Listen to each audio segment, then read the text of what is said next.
기쁘고 복된 부활의 아침에 주님을 사랑하는 마음으로 거룩한 자리에 함께 나오신 여러분 진심으로 환영하며 축복합니다. 아멘. 주님의 은혜와 사랑이 여러분에게 충만하시길 바라겠습니다. 아멘.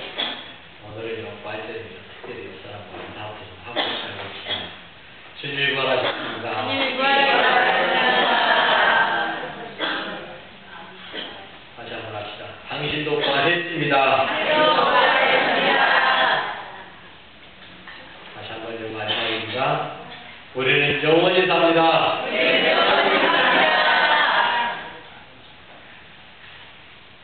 옆 사람하고 말하려 했더니 한 사람하고 끊임없이 앞뒤로도 좀 마시고 그런 것까지 다 가르쳐줘야 됩니까?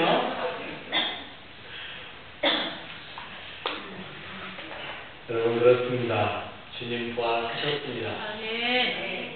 우리도 부활했습니다. 아멘. 영원히 삽니다. 아멘. 믿습니까? 아멘. 주님께서 부활하신 것이 우리와 무슨 상관이 있냐고 묻는 사람들이 있어요. 예수님의 부활은 부활이고 우리는 우리지 예수님의 부활은 우리가 뭔 상관이 있냐고 말합니다. 그러나 여러분 그건 몰라서 그래요. 성경은요 예표라고 말합니다. 그분이 본을 보여주신 거예요. 여러분 그분이 부활하셨기 때문에 나도 뭐 하는 거예요? 부활하는 거예요. 왜요? 주님의 죽음이 나의 죽음이잖아요. 그러면 주님의 부활도 나의 부활이 되는 거죠. 아멘. 이것을요 사도 바울은요 단 한 절로 이렇게 이야기했어요. 갈라디아서 2장 20절이에요. 내가 그리스도와 함께 십자가에 못 박혔나니 그런즉 이제는 내가 사는 것이 아니요 오직 내 안에 그리스도께서 사신 것입니다. 이제 내가 육체 가운데 사는 것은 나를 사랑하사 나를 위하여 자기 자신을 버리신 하나님의 아들을 믿는 믿음 안에서 사는 것입니다. 아멘. 주님이 십자가에 죽었는데 나도 그 십자가에 함께 못 박아 죽었다는 거예요.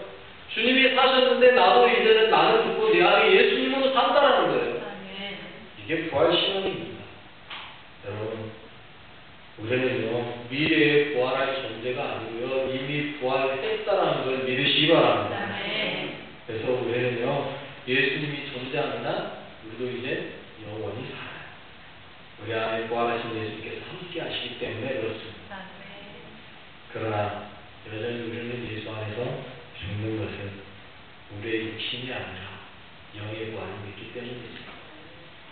그래서 사도 바울도 뭐라 그래요? 나는 날마다 죽노라. 내가 죽어야 내 안에 예수가 부활하는 역사가 일어나는 거예요.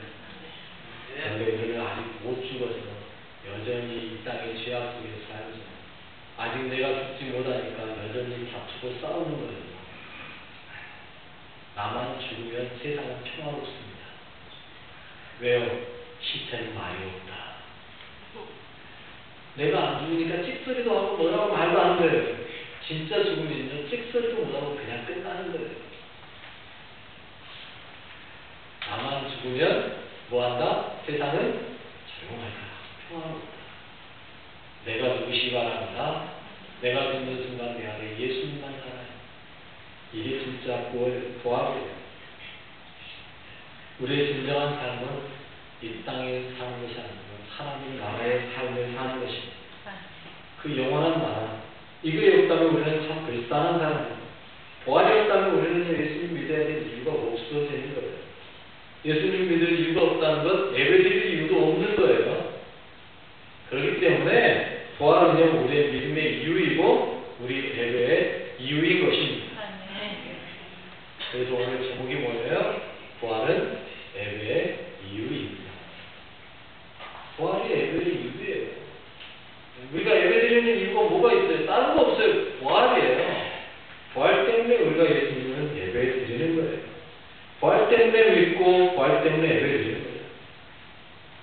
그런데 우리는 언제 예배드려요? 오늘 무슨 날이에요? 주일이에요. 주일. 부활절이기도 하지만 주일이에요. 여러분 왜 주일날 우리가 예배드리는지 아세요? 부활 때문이에요. 유대인들도 그렇고 안식일 교인들도 그렇고 우리 보고 가짜라고 그래요. 예수님을 믿는 게 아니라 태양을 숭배한다고 그래요. 이러는 사람들이 왜 일요일날 예배드리네요. 안식일이 아니고. 우리가 태양을 믿기 때문에 일요일날 예배드립니까? 그러면 그들은 흙을 믿기 때문에 토요일날 예배드립니까? 왜 자기들은 안식일이면서 우리는 주일이라고 말하는 건 인정을 안 합니까? 우리는요, 죄송하지만 일요일날 예배드리는 거 아니에요. 언제 예배드려요? 주일날 예배드려요. 주님의 날이에요. 왜 여러분 오늘이 주님의 날인지 아십니까? 주님이 부활하신 날이기 때문에 우리는 오늘을 주일이라고 부르는 거예요. 여러분 성경에서는요, 오늘이 예수님이 부활하신 날, 주일날 부활하셨다고 분명하게 말씀하고 있어요. 우리가 주일날 예배드리는 이유는 부활 때문이에요. 마태복음 28장 1절에서도 그렇게 이야기해요. 안식일이 다 지나고 안식 후 첫날이 되려는 새벽에 막달라 마리아와 다른 마리아가 무덤을 보러 갔다가 그게 이야기가 아닌 것도 알죠? 어떻게 됐어요? 부활하신 예수님을 만났어요. 그뿐인가요? 마가복음 16장 9절에 보면요, 이렇게 이야기해요. 예수께서 안식 후 첫날 이른 아침에 살아나신 후 전에 7 귀신을 쫓아내어 주신 막달라 마리아에게 먼저 보이시니 안식 후 첫날 이른 새벽 아침에 살아나시고 만났다라고 분명하게 이야기하고 있어요. 그뿐 아니에요. 제자들에게도 처음으로 보이신 날이 안식 후 첫날이라고 말하고 있어요. 요한복음 20장 19절이에요. 이날 곧 안식 후 첫날 저녁 때 제자들이 유대인들을 두려워하여 모인 곳에 문들을 닫았더니 예수께서 오사 가운데 서서 이르시되 너희에게 평강이 있을지어다. 안식 후 첫날 주님은 부활하셔서 만나주신 거예요. 그래서요, 우리 기독교는요, 안식 후 첫날인 오늘 주일을 주일이라고 부르고 오늘 주님을 만난 그날을 기념하기 위해서 오늘 또 만나주세요 하고 모이는 거예요. 일요일 아닙니다. 제발 부탁드리는데 일요일이니 교회 갑시다 하지 마세요. 가끔 그런 분들 한 분씩 계세요. 일요일이니까 예배드려야 된다. 다시 하시기 바랍니다. 일요일이어서가 아니고 주일이기 때문에 예배드립니다. 우리는 주일을 지키는 거예요. 왜요?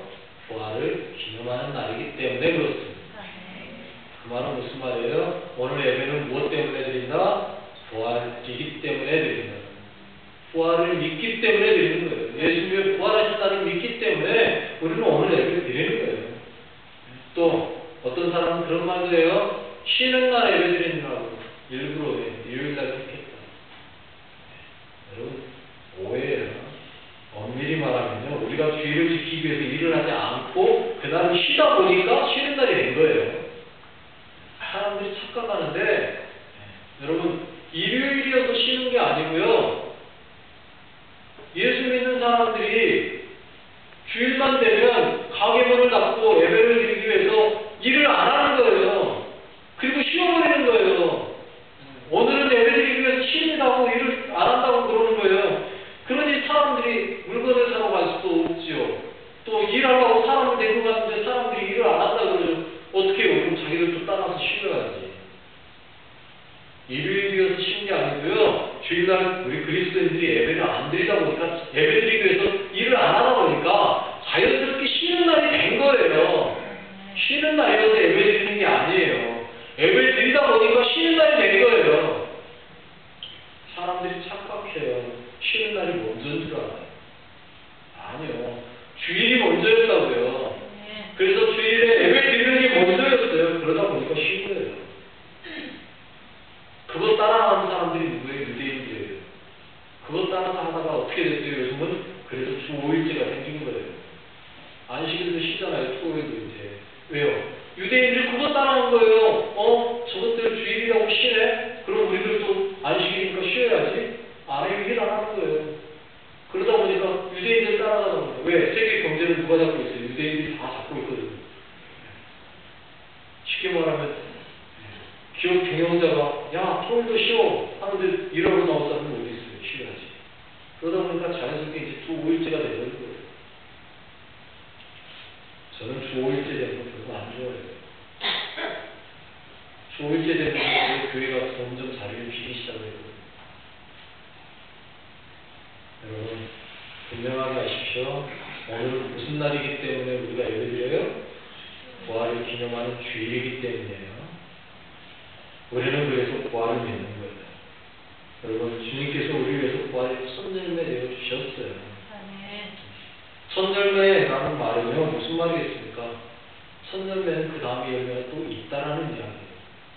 주님께서 첫 열매 됐다라는 말은 예수님의 부활이 끝이 아니라는 이야기예요. 처음이라는 거죠. 그러면 그 다음이 또 있다 없다? 있다. 분명히 또 다음에 부활이 또 있다라는 이야기예요. 다음 열매가 또 있다라는 이야기예요. 그러면 다음 열매가 또 있으니까 예수님이 또 죽으시고 또 부활하셔야 될까요? 아니요. 그럴 필요 없어요. 그렇게 되면 예수님의 사역이 실패했다는 얘기밖에 안 돼요. 예수님의 부활은 한 번이면 좋게요. 왜요? 예수님은 한 번만 죽으셨으면 되잖아요. 예수님을 또 죽일 이유 없잖아요. 그러니 그 다음 열매는 예수님이 또 하는 거다? 아니고요. 예수님을 믿는 우리가 그 다음 열매다. 그런데 많은 사람들이 예수님을 또 죽이려고 해요. 누가요? 이단 사이비 교수들이 그렇게 이야기하잖아요. 예수님이 실패했다라는 거예요. 그래서 자기들이 와서 그 실패한 사역을 자기들이 해야 된다는 거예요. 난 그 사람들 그 말 할 때마다 이해가 안 되는 거예요. 그러면 예수님이 실패했으면 자기들도 대신 죽어줘야 되잖아요. 근데 왜 그들은 안 죽으려고 그래요? 난 이해가 안 돼요. 예수님의 사역이 실패라고 하면서 자기들이 그 실패한 걸 이루기 위해서 왔다 그러는데 안 죽어요. 대신 죽어주려고 안 해요. 오히려 뭐라 그래요? 다른 자기 신도들만 다 죽으라고 그러고 자기는 영원히 살겠다고 해요. 이해가 안 되는 사람이에요. 그래서 저는 그런 사람들 보고 사람이라고 표현합니다. 그런 것들이죠. 사람이라고 인정해주고 싶지가 않아요. 분명히 말씀드립니다. 예수님은 실패하신 분이 아닙니다. 성공하셨어요. 그래서 예수님이 십자가에서 뭐라고 말씀해요? 요한복음 19장 30절에 보면 예수께서 신포도주를 받으신 후에 이르시되 다 이루었다 하시고 머리를 숙이니 영원히 떠나가십니다. 예수님은 분명하게 다 이루었다라고 선포하셨습니다. 여러분, 이 땅에 다 이뤘다고 말할 수 있는 분이 누가 있냐고요? 우리 주님밖에 없음을 믿으시기 바랍니다. 그분이 십자가에서 죽으심으로 자신이 오신 목적을 온 인류의 구원 다 이루신 거예요. 분명하게 다 이뤘다고 선포하셨습니다. 그런데 못 이루었다고 주장하는 그들은 이해가 안 되는 거죠. 여러분, 다시 말씀드립니다. 주님은 다 이루셨습니다. 그렇기 때문에 그분이 다시 부활하셨고요. 첫 열매가 되어 주셨습니다. 오늘 보면 20절에 그렇게 이야기해요. 그러나 이제 그리스도께서 죽은 자 가운데서 다시 살아나사 잠자는 자들의 첫 열매가 되셨도다. 그래서 우리는요, 이 땅에 따라 살아가는 존재가 아니라 영원한 하나님 나라 보고 살아가는 존재가 되는 거예요. 왜? 주님께서 부활의 첫 열매 되어 주셨기 때문에. 이 땅의 것들을 전부 하면 우리는 참 불쌍한 인생이 되는 거예요. 예수님은 이 땅의 것 보게 하기 위해서 부활하신 게 아닙니다. 이 땅의 것을 이제 초월해서 넘어선 존재로 부활하신 거예요. 그래서 이 땅의 것이 전부가 아니라는 걸 우리에게 가르쳐 주셨죠. 그분은 사역하시면서도요, 하나님 나라에 대해서 이야기하셨지 이 땅에 대해서 이야기하시지 않았어요. 그리고 이 땅의 것을 넘어서셨어요. 그래서 사도 바울은요, 이 땅의 것을 살아가려고 한다면 우리가 가장 불쌍한 자라고 말하고 있어요. 오늘 보면 19절에서 그렇게 해요. 만일 그리스도 안에서 우리가 바라는 것이 다만 이 세상의 삶뿐이면 모든 사람 가운데 우리가 더욱 불쌍한 자이죠. 여러분, 이 세상의 것이 전부다라면 우리같이 불쌍한 사람이 어디 있어요? 왜요? 여러분, 그러지 않나요? 시간 뺏겨서 이 자리에 나왔어요. 헌금한다고 돈 뺏겼어요. 몸 뺏겼어요. 다 뺏겼어요. 세상 사람들이 볼 때는 뭔 헛짓하고 사는지 몰라요. 우리 보고 사는 거. 그러잖아요. 세상 사람들의 관점으로 보면요, 다 뺏긴 거죠. 그러나 우리는요, 뺏긴 것이 아니라 뭐 한 거예요? 드린 거예요. 여러분, 자원하에서 기쁨으로 이 시간을 드리러 나오셨잖아요. 억지로 나오셨으면 뺏긴 거겠죠. 하지만 기쁨으로 나오면 드린 거예요.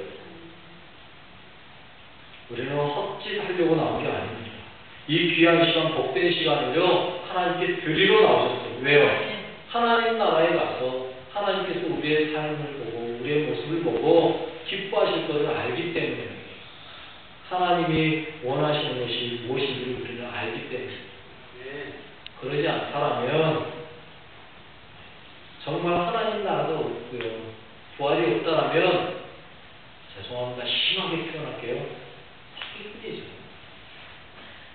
가장 큰 사기꾼은 예수님일 것이고, 그 다음은 사도 바울을 비롯한 사도들일 것이고, 그리고 지금은 여기서 있는 이 목사가 될 것이고.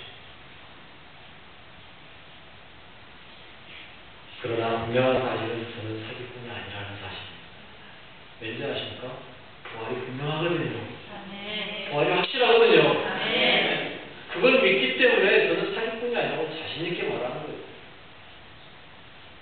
여러분들이 그리고 저같이 어리숙한 사람에게 사기당하는 만큼 바보들은 아니거든요. 이것은 사도 바울이 이렇게 증명하죠. 21절에 사망이 한 사람으로 말미암았으니 죽은 자의 부활도 한 사람으로 말미암는. 사망이 아담 한 사람 때문에 왔어요. 마찬가지로 부활도 예수 그리스도 한 사람 때문에 온다라는 거예요. 22절에서도 그래요. 아담 안에서 모든 사람이 죽은 것 같이 그리스도 안에서 모든 사람이 삶을 얻으리라. 하나님의 법칙은요, 한 사람 때문에 죽었으면 한 사람 때문에 다시 살 수 있다는 거예요. 이게 하나님의 법이에요. 두 사람이 필요한 게 아니에요. 하나면 돼요. 22절에서 23절, 24절에 이렇게 이야기해요. 그러나 각각 자기 차례대로 내주니 먼저는 첫 열매인 그리스도요, 다음에는 그가 강림하실 때 그리스도에게 속한 자요, 그 후에는 마지막이니 그가 모든 통치와 모든 권세와 능력을 멸하시고 나라를 아버지 하나님께 바칠 때라. 순서가 있는데 첫 번째로 누구다? 그리스도다. 그분이 첫 열매다.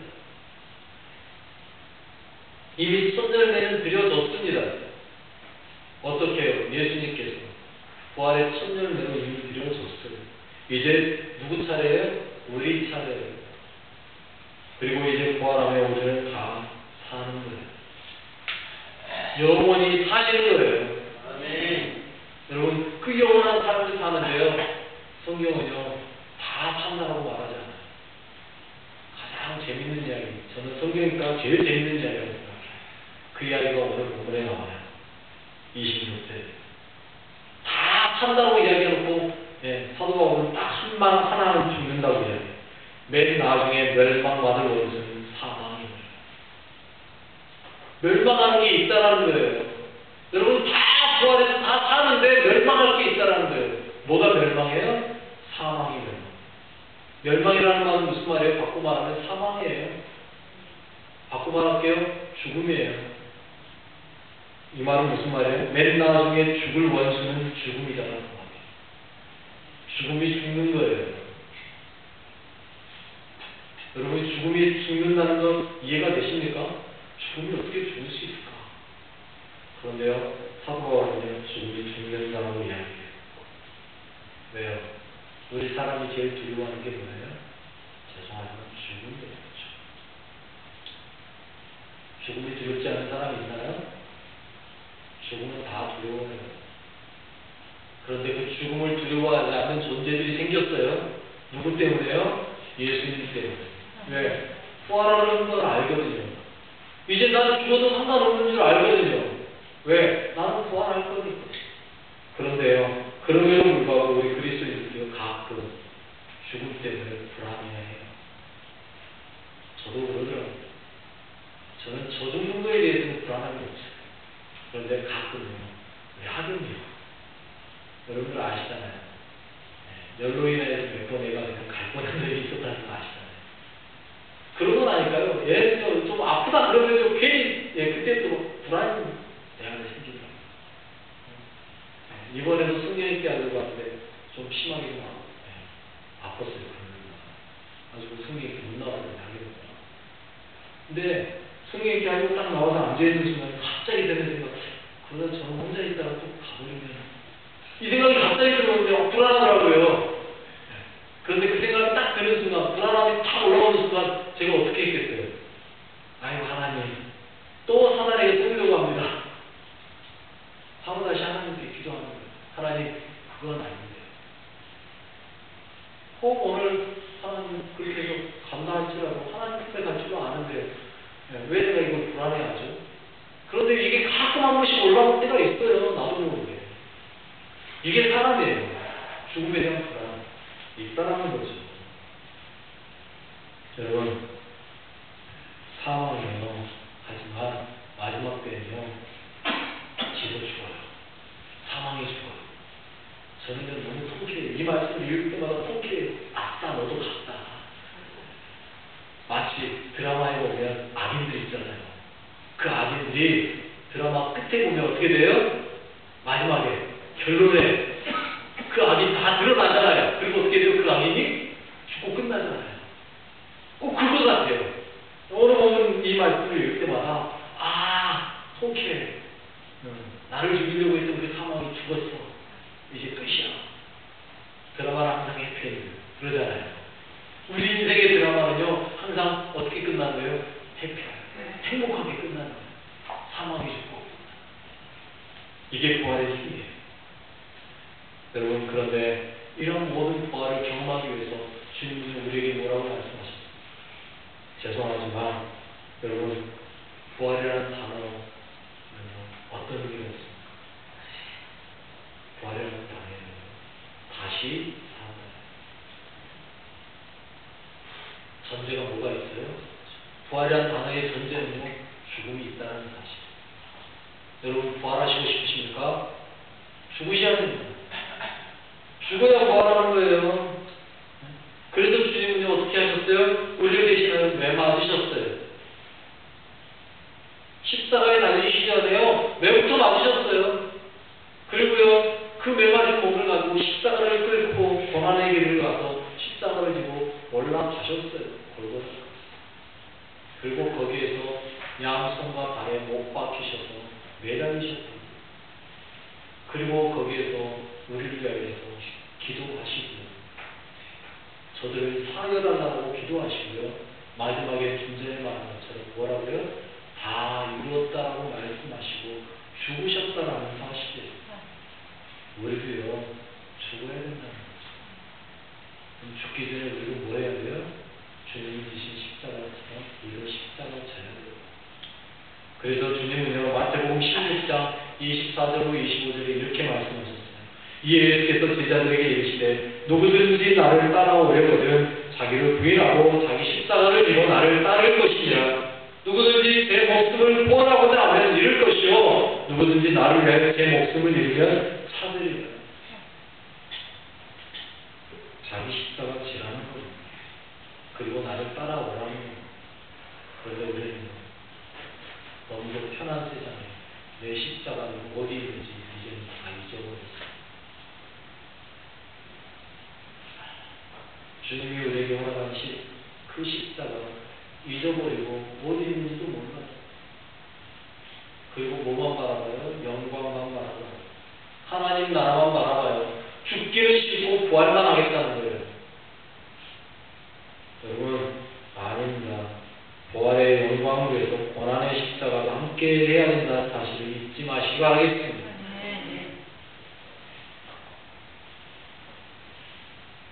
이상 목사님이 하신 말씀에 중국에서 만난 한 여자에 대한 이야기를 하셨어요. 그 여자애는요, 천재였어요. 중국의 최고의 대학은 북경대학이 아니고 청와대학입니다. 그 청와대학교는요, 전 세계 10손가락 안에 꼽는 대학이에요. 그 청와대학을 수소로 전공합니다. 머리가 얼마나 좋은지 몰라요. 외국어를 몇 개를 합니다. 그런 그 아이에게 이상 목사님이 복음을 전했습니다. 전도지를 주고 있는데 자전거 위에다가 딱 올려놨는데 그 자전거 주인이 그 여학생이었어요. 그거 거기 놓지 말고 저를 주세요.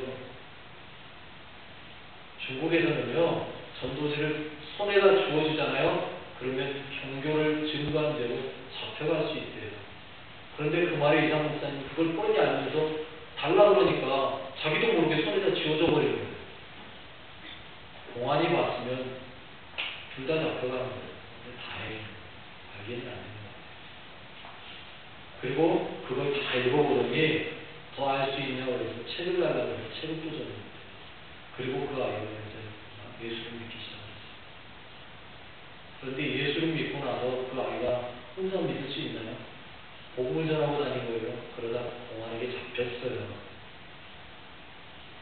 잡혀서 끌려갔는데 어디로 끌려갔는지도 모르는데요. 끌려가서 무슨 일을 당했습니다. 여자아이가 가서 성공을 당했어요. 하루에 몇십 년을 상대했다. 그러다가 임신을 했어요. 임신한 걸 알고 각서를 받고 내보냈어요. 여기에서 당한 모든 일은 발설하지 않겠다는 각서를 써주고 나온 거예요. 그리고 그 아이가 풀려났다는 소식을 듣고 이상 목사님이 가셨습니다. 중국에 갔어요. 아이를 만났어요. 여자에게 목사님이 이렇게 이야기를 하네요. 미안해. 나 때문에 네가 고난당했어. 그날에 그 여자애가 이상 목사님 보고 뭐라는지 아세요? 목사님이 쓴 책에 나온 그대로 읽어줄게요. 영어로 이렇게 이야기해요. Your light on my life. 당신은 나에게 빛을 비춰주셨습니다. 당신은 나에게 빛을 비춰주셨습니다. 그리고 그 다음 말이요. 이렇게 해서라도 저를 하나님의 사람으로 만들어 가시는 하나님의 사랑에 감사합니다. 어떻게 됐는데요? 여자로서 당할 수 없는 그 모든 고난과 수치를 당했는데 그거에 감사한다는 거예요. 그리고 그 아이는 집으로 들어갈 수 없었어요. 집으로 갈 수가 없죠. 목사님을 그렇게 만나고 부모님 얼굴 뵙고 바로 그 자리에서 돌아서서 다시 복음 전하러 갔어요. 대부분한테.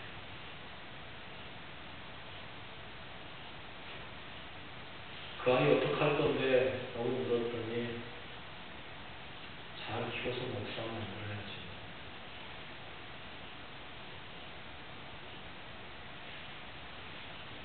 여러분, 우리가 그 여자아이처럼 그렇게 할 수는 없겠죠. 우리나라는 그런 나라 아닙니까? 하지만 여러분은 과연 주님의 십자가 같이 짊어져 가고 있습니까? 아니, 주님의 십자가가 아니라 여러분에게 맡겨진 십자가 지고 가고 있습니까? 여러분의 십자가가 어디 있는지 다시 한번 찾아보시기 바라겠습니다. 그리고 부활의 영광만 바라볼 것이 아니고요. 여러분에게 맡겨진 그 십자가, 고난도 함께 지고 갈 수 있는, 그래서 부활의 때 주님께서 우리를 바라보실 때 주님 내 십자가 여기 있습니다라고 주님 앞에 당당히 그 십자가를 내밀 수 있는 여러분 되시길 바라겠습니다. 기도드립니다.